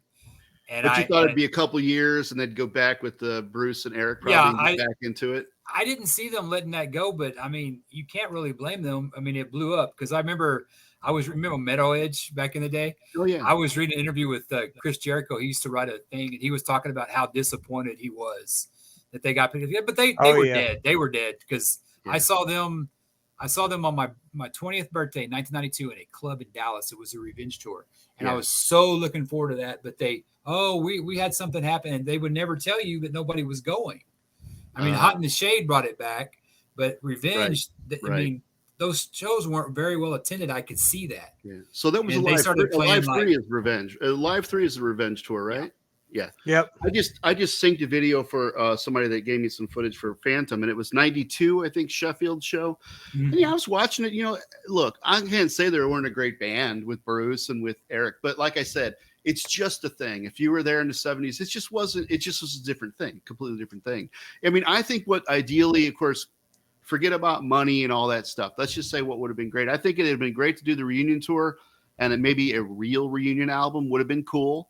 Maybe try to tour that. I haven't really been that interested, even by the farewell. I mean, by the farewell tour, they were just limping along. I mean, I knew that too. We all got to see what we were dying to see in 96, 97. That's really all we needed. But if whatever they're doing, they're making better money. That's what it comes down to. Well, they're definitely not having a problem selling stuff out now. They're playing at huge arenas. And I did see the end of the road tour. I didn't plan on going. I mean, I'm not like one of these, I hate Kiss now, but it doesn't do a lot for me anymore. But what? He hates Kiss now, or he went? No, I don't hate Kiss. He just hasn't seen them in like what 8? You saw him with Def Leppard, right? This last time. Yeah, it's been a while. Well, so you did you? Was that like? I mean, after the reunion, though, right? Oh yeah. Okay. So, well, I mean, I didn't plan to see the end of the road tour because I'm not like I'm an Ace Peter guy. I kind of feel like you got to pick teams. I mean, I like the original guys, of course, but they're not. Ace, he's not handling himself well these days. He doesn't. Peter's what he's going on, like in his late 70s or something. I mean, he's retired. Yeah, Peter seems the happiest out of all four of them. Yeah, he seems like he's really. Yeah, I think he came to terms. Yeah, I think he came to terms with a lot of stuff. And that's one of the things. Cancer will probably do that to you. Yeah, that too. And everybody complains about that wife on some, but she seems like she's kind of got his head together, if you ask me. But I don't know him. I don't know him. I don't work with him, so I don't know. But he seems like I really respect him. I mean, I know everything that's been said about these guys, good and bad, is probably all true. All of it. Human. But anybody, you can say it about anybody, right? Exactly. You take anybody and then you fill them up with booze and drugs, and then you're going to get a really bad version of a lot of people, right? But the end of the road tour, I felt basically I haven't seen him since I saw the farewell tour, and that was almost like out of duty almost, it didn't blow me away. I was like, I got to go. It's Kiss, whatever. But I got lawn seats. What happened was they played the amphitheater here. I think maybe 1-2 years ago. I don't know how long this tour has been going. It was before COVID, so I guess it's maybe been 3 years back or whatever. But what happened was it was like a Saturday night or something, and I was like, the weather was nice for St. Louis. It actually was kind of a cool night because, man, I've almost died at some shows out there. I mean, I can't. St. Louis is very humid. It's awful. It gets close to 80, and you might as well just be 100. I mean, it doesn't matter. So I remember going to a few shows. I saw Muse there, one of the best shows I ever saw. And I remember thinking, awesome. This is the best show I've ever seen. I just wish it was over. I can't wait till it's done because it was so freaking hot. But anyway, I really haven't. Look, best to them. If they're making money, if they're enjoying it, whatever. It's kind of weird that Paul went so long. In my opinion, I think something happened to his voice. I don't think he just ran it out in old age. Right. I think something happened, or he tried to fix things and had a problem. Because, I mean, I've been singing for 40 years, and I scream and do it all that kind of stuff. And your voice changes with age. And I don't do it 200, 300 times. Well, I probably do every day in the car or whatever. But yeah, I mean, I know what voices sound like. They get worn out. I know people's ranges go away. But Paul's clearly got some major issues going on. But that's fine. If he wants to lip sync or not lip sync, it doesn't matter. You know what you're getting. It's a show. I mean, I actually see a good. I don't hate tribute bands. I loved seeing those little tribute bands in the '90s doing Kiss. It's probably the closest I'd ever come to seeing Kiss in a club. You know what I mean? Pre-Destroyer. I think some of them had it down. I've never been a really great Paul. I don't know why no one seems to be able to do Paul. He's just very unique mannerisms, very unique. I haven't seen one that comes even really close. Even the best ones I've seen. You mentioned Strutter before. I saw Strutter, and I remember I was dating this girl at the time, and they had the flyer, and it was actually Kiss, and she goes, "Damn, they really look like them." But I saw Strutter in this place called Sneakers, which was kind of like a little club that was like Sneakers. Are you? Is that Cleveland? No, where are you? San Antonio. San Antonio. Yeah, I played. Yeah, we on tour. We played there before. Do you remember it was like the Great White plane? Everything was padlocked. All the exit doors were padlocked. They had pyro and fire there. But the one thing that bugged me about Strutter is that the Paul Stanley didn't have any chest hair. I go, you can't have Paul Stanley without chest hair. He should have glued it on like this. He should have glued it on like the stunt double did in the movie. I mean, how hard was it to find a stunt guy with a hairy chest in 1978? I mean, come on. Yeah, come on, dude. Everybody had a hairy chest in 1978. Stevie, did you? Oh yeah. Well, I mean, everybody that was old. 5 years old. I have one reward. I tell my wife, I said, you know what's weird? I don't remember getting hair on my chest. Do you remember getting hair on your chest? You just all of a sudden one day you're older. Showed up. Problem is, I got hair on my chest, but everything else fell out. So that's God's got a strange sense of humor like that. So before we let you go, is there anything else in the works? Or I mean, I know this was something. Well, you see, a couple things have just leaked out, right? You've seen the last couple of days, a couple things. So I've synced up the Houston clips, which are, I think some of those are the outtakes from the Alive 2 promo stuff. I recognize a few, like the Gene Blood stuff and the Ace smoking guitar stuff. So I've got that synced up. I've cleaned that up with some AI. And then I just finished, the Sure Know Something outtakes with the faces. Have you seen? Yeah. So I just did a version of that where I cleaned it up. And then I actually, for the soundtrack underneath it, I did about a 5 or 6 minute extended, my own version of Sure Know Something using the isolated tracks and stuff, kind of an extended sort of different mix. And then I fill out, I think the thing's like 17, 18 minutes. So I actually put the Dynasty version, Unplugged version, and Symphony version of Sure Know Something. So you get like this mix I did in these other 3 versions. So, but yeah, I mean, I love doing that kind of stuff. And I love doing the Kiss movie stuff. Like I said, I'll probably, after I got to sit back and really look at, I mean, I must have watched that thing, and I'm not kidding you. I must have watched it 20 times the last 2 weeks. I mean, and my wife was a fan. My wife's a few years older than me. She was actually a fan back in the 70s of Kiss, but then more of a casual, like not a diehard Kiss fan, but she knows I've always been.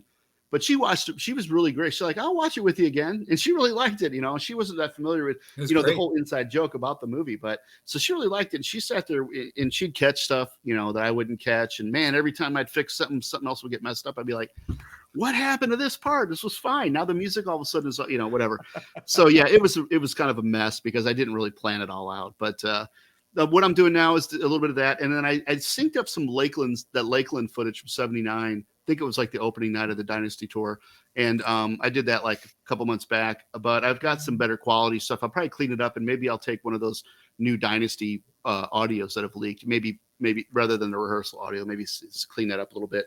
But yeah, just whatever comes around. I like to play around with the Kiss stuff. I mean, I know Kiss inside and out, like most Kiss fans do. Yeah. You know what I mean? That's the thing. I mean, you sit there and look at the album cover, just look at it and know every detail, every little, well, it's old school fans anyway. So not the 80s fans. Well, They're Stevie like, would do that to the Crazy Nights one when Paul has his thong out. That he wouldn't always do that. I think you're going to say like Village People or something, but that's pretty close. Yeah. I do like, but before we go, I do like what you put at the end. And any diehard Kiss fan can tell it when you put this at the end of the Phantom of the Park, 4 Kiss fans from a Kiss fan, and you can definitely tell that you are a diehard Kiss fan from Appreciate it. What you did to that. I mean, it's so. Even the ending credits are badass. I mean, that's great. Man. I mean, Black Diamond. I think you meant the Dynasty font, the Kiss font. I got to put that in there, Oh yeah. You think Paul and Gene will ever see your version? Oh, I don't know. I mean, He I hasn't hope got they a would. cease and desist letter yet, has he? I mean, Probably not. I mean, I wouldn't do this to make a penny. That obviously, I mean, Yeah. it's not about that, and that's why it's kind of sad that. I mean, I try not to use anything in my version that's got anything to do with the whole Sam Loomis and whatever, and we know who. There's nothing in there that's not. I took Attack right from Kissology. I know it's still I'm copying the Kiss stuff, but none of it is from that batch of Right. supposedly owned or leaked or copyrighted stuff. It's Largo. It's all stuff. Super 8 stuff I pulled from YouTube. I mean, everybody knows where all that stuff comes from, basically. So, again, I did it because I love Kiss, and I know people love Kiss, and I love fans to enjoy what I did. I put heart and soul into it for a couple months solid there. In fact, I had a whole album recorded. I was getting ready to finish, and I got sidetracked and just did Kiss stuff for like 3-4 months. It was nice to take a break. So, the world's not exactly waiting for it anyway. So, but I thought it would be nice to set a target for Halloween. That's why I shot to try to have it together by then. So I thought it would be good. It was a pleasant surprise. I mean, well, I appreciate it. I don't take Stevie's advice too often, but he was right about this one. Yeah. Well, I appreciate it. And I hope a ton of people see it. I've got it just up on Vimeo, and I've got a Dropbox you can get it from. You can't put it on YouTube, obviously. Yeah. I don't exactly know what. So I had 2 like 12, 13-minute teaser parts I put up on there a couple weeks ahead of time. And one of them was the whole first like 12, 13 minutes of the film with the whole Rock and Roll All Night sequence. That was up, no problem. No copyright, no nothing from anybody. Then I did a second clip about as long, and that had Beth in it, and which is another song I know sometimes will get strikes or blocks against it. Because usually when you upload stuff that's copyrighted, as you probably know, on YouTube, that just means you can't monetize it. But they won't block it usually if it's just means you can't sell it, basically. But then when I try to put the whole film up, it immediately gets a Warner Brothers strike. And it says Rock and Roll All Night in the detail. I'm like, I don't understand it because I had both. Anyway, and I didn't want to put it up in 15 pieces. I don't know if it's longer than a certain length. They just automatically strike it or how that works. But I did a couple tests. I tried to do a half an hour. That wouldn't go. I tried to do, so I don't know. But like with most stuff these days, people trade, people send it around, people get the links. Like this new stuff that just came out. The Sam Loomis channel got yanked. The clips are yanked, but everybody had it. Grab it right away. And, this is stuff that we'd buy it from Kiss if Kiss owned it. If Kiss would sell it, we'd all buy it. I would have bought it there. And, the thing that blows me away is they got all of this footage from Kiss Alive, the actual recording of Alive. I mean, and I'm talking like film, not just video stuff. There's all these things. It's like, what in the hell have they been thinking? I mean, they got to own a lot of that stuff. And how is it that they never? Now it's probably too late because you can't. I know I'm an artist that sells albums. You might as well forget about making money off it. I know with me, I put an album out 2 minutes later. It's on every torrent site. Now I'm trying to put something out here, and it's like I can't even find a place to put it anymore of like the Kiss stuff. But the diehard Kiss fans will grab copies of it and everything. And so far, and I've said this before, I don't disrespect the people that made the original films. I mean, I love it. Everybody was doing what they were trying to do. They didn't care what was going on at the time. It's another job for them. Right. And there's another movie of the week, and we'll do one next week about something else, whatever. And I don't mean to trash anything they did because we all did all that dumb stuff, and we always look back at what we did. And for 1978, it's what you saw. I don't care if you watch any movie from 1978, it's going to be pretty close to that, with few rare exceptions, Well, so, hell, they did something right because it was the number 2 show after Shogun that year. So they did something. Yeah, right. Watched it. But I think everybody said, so it was on Friday or Saturday night before Halloween the first year. I think it was Saturday. It was a Saturday night. So it was kind of like the night where most people were out doing other stuff, I think was the deal. So they kind of stuck it in that slot. But yeah, it was the most viewed, but I don't know if that hurt them or helped them in the long run. Maybe it would have been better had not so many people seen it. But yeah, it brought us together all these years later. By the way, here's a little. Are you familiar? I don't know if either one of you are Beatles fans, but are you familiar with the Sgt. Pepper movie? From '78. Yeah. Believe it or not, I got into the Beatles from that movie. Oh, really? I actually saw that movie on cable TV back when I was, I don't know, it's probably in the late 70s, early 80s. And I watched that movie, and actually that got me into the Beatles. The Beatles are my all-time probably favorite band overall. I mean, you can't top it. I mean, Kiss was my world. I never had Beatles pictures all over my entire room like Kiss, but the Beatles. But in that movie, Aerosmith plays the evil band, and supposedly Kiss was offered that role allegedly, but they thought it might be good to put a bad impression of the band out there as being this evil rock band, and they were really trying to get the kiddies on board about that time. So they should got the robots out there to do Rip Rip and Destroy on it. I kind of wish the robots seriously. I kind of wish the robots would have been on stage for Rip and Destroy. I kind of wish the bad doubles would have been out there. Because I'll tell you what, it's, there was a movie years and years ago. I think it was I'm Gonna Get You Sucker, one of those like parody movies. And remember they had the whole thing with the stunt person with the old lady wig. And I immediately was thinking of the Kiss movie because it's got to be one of the best, worst examples of there's just some full face shots. They just thought, just put makeup on him. Nobody will know the difference. Yeah, don't even worry about the black guy with the ace. Yeah. Aces, you gotta love the memes where it's like Tommy Thayer's birthday is happy birthday Tommy Thayer, and it's his stunt double. Oh, you know what's funny with the whole debate, and believe me, I was on that old school thing. That's when it really turned me off when they dressed those guys up as them. I was one of those guys. I understand it. I'd almost rather just see a tribute band than to see them pretending it's kind of the same. But anyway, I've gotten over it. Okay, it's been a long time ago. But when you watch Phantom now and you see some of those lines like.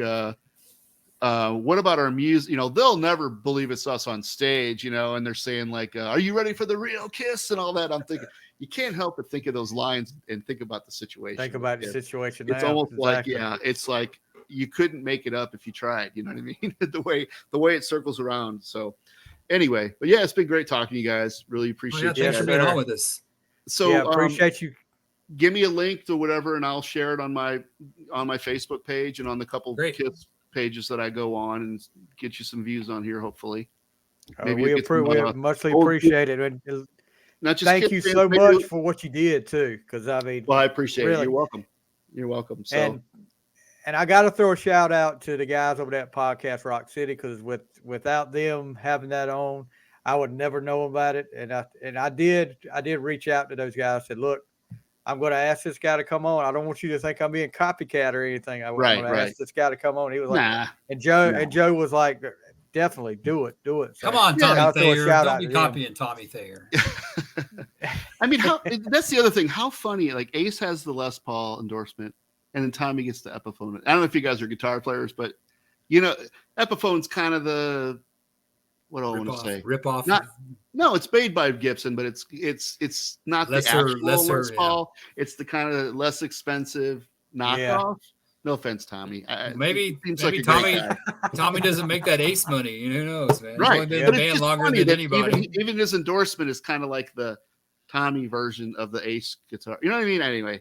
But anyway. I don't know. That guy gets a lot of hate, but he seems like a real I don't have any hate for Tommy. I don't have any hate. I mean, we all, I think very few of us wouldn't put that makeup on if we got the offer. Yeah? I mean, I was doing it in my bedroom when I was 10, 11, 12 years old with a tennis racket.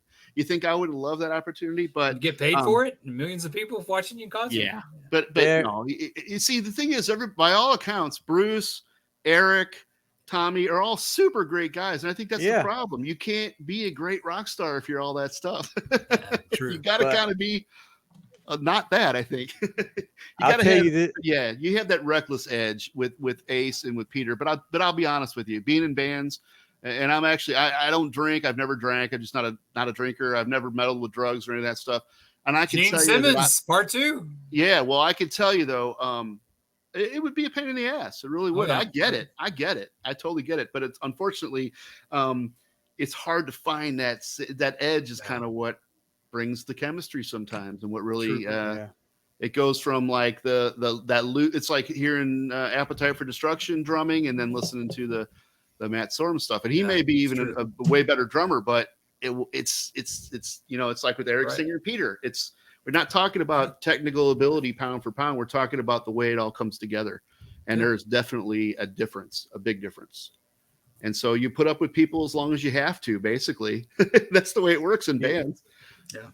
Yeah. Talking about Tommy, there's another podcast that did a Kiss Meets the Phantom watch along, and we're making little comments that come on. Well, when they're trapped behind the little beams and the fake Kiss comes in, and the guy with the pocket said, hey, did an Ace voice, said, "Hey, look, it's Tommy Thayer."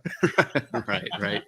That's And those the line guys, of the night listen, there. there's a price to pay, man. But Tommy, Exactly. I think Tommy was probably as big a Kiss fan as anybody. We all know that. I mean, Tommy, I can see being maybe the only other person on earth that would do what I just did with that movie. I mean, just to take the time and the detail to do it, because he's done. I mean, he worked for. I mean, he was in tribute bands. He worked for him. He went farther than I ever did. I was a huge Kiss fan, but I'd never tried to actually be them in real life. You know what I mean? But hell, he got Ace and Peter in shape for the tour. I mean, yeah. he's the Oh MVP yeah. of I got that, nothing yeah. bad to say about Tommy Thayer or I Eric don't or either. anybody I don't else. either. I mean, It's Eric just Carr. I loved Eric Carr too. I don't think his drumming was that great on some of that live stuff. I think he played way too damn fast, but that's 90% of drummers, unfortunately. But then also you hear Paul told him speed it up or trying to be, so you don't really know what goes on, So, Exactly. but it's interesting though to watch that movie, knowing that those guys were literally just squirming every second of the day. Ace would say they'd have that makeup on like 10, 12 hours straight, and they wouldn't even end up doing a scene. I don't know how it took longer than 15 minutes to shoot. They got like some of the dialogue they had. It shouldn't have took long. no. I mean, I literally listed out all Peter's lines. Somebody on the message board was saying, "Hey, man, you should try to get Peter." And I said, if anybody knows him and wants to ask him, I will split every clip up. I'll write them all down and I'll email them to him. All you have to do is say them in That would be iPhone, awesome. and I would have dropped every line. Peter is in one line though. Peter is in Apes is more like it. That's his real voice, because the bumper for the the movie back then, it's on. You can watch the original one. It must have been before they did the voiceovers, because it shows that clip and where he says "yipes" or whatever, and he says "apes is more like Apes it." is more like it. That's his real voice. That's Peter's voice.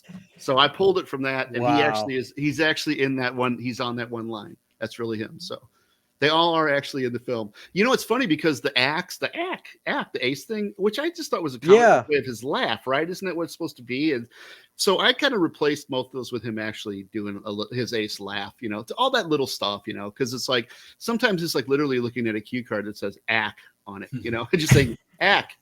So, but I left almost everything in. There's a couple little parts I snipped out. One of them was Ace's act in the very last scene.